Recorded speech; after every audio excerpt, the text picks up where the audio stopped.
কখনো না বলো না, কখনো বলো না আমি করতে পারবো না। তুমি অনন্ত, সব শক্তি তোমার ভিতরে আছে, তুমি সব কিছুই করতে পারো। যে কোনো ঝামেলা ছাড়াই যে জেতে সে বিজেতা, কিন্তু যে শত ঝামেলা সামলেও জেতে সে ইতিহাস রচয়িতা। যারা পানি দিয়ে গোসল করে তারা কাপড় পাল্টায়, আর যারা ঘাম দিয়ে গোসল করে তারা ইতিহাস পাল্টায়। এমন বিষয় নিয়ে 1 মিনিটের বেশি ভাববেন না যা আপনাকে পীড়া দেয়। সত্যি সত্যি কিছু করতে চাইলে একটা রাস্তা আপনি অবশ্যই খুঁজে পাবেন, না চাইলে পাবেন শুধু অজুহাত। জীবনে এগিয়ে চলার জন্য নিজের সামনে একটি লক্ষ্য স্থির করো, তারপর তার দিকে এগিয়ে যাও।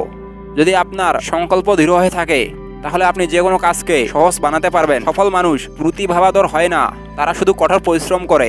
ব্যর্থ লোকেরা তাদের বর্তমান পরিস্থিতির উপর ভিত্তি করে তাদের সিদ্ধান্ত নেয়। সফল ব্যক্তিরা কোথাও যেতে চান তার উপর ভিত্তি করে তাদের সিদ্ধান্ত নেন।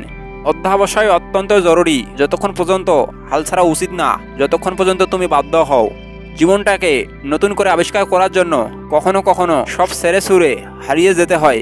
আপনি যদি কোনো কিছু সহজভাবে ব্যাখ্যা করতে না পারেন তবে আপনি সেটা যথেষ্ট ভালোভাবে বুঝতে পারবেন না।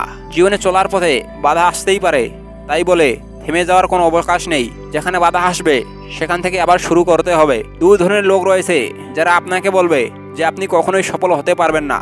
1, যারা চেষ্টা করতে ভয় পায়, এবং 2, যারা আপনার সফলতাকে ভয় পায়। প্রত্যেক মহান ব্যক্তি তাদের চূড়ান্ত সফলতা অর্জন করছেন তাদের চূড়ান্ত ব্যর্থতার 1 ধাপ পরেই। যদি তোমার সামনে হতাশার কালো পাহাড় এসে দাঁড়ায় তবে তুমি তাতে আশার সুড়ঙ্গ কাটতে শুরু করো।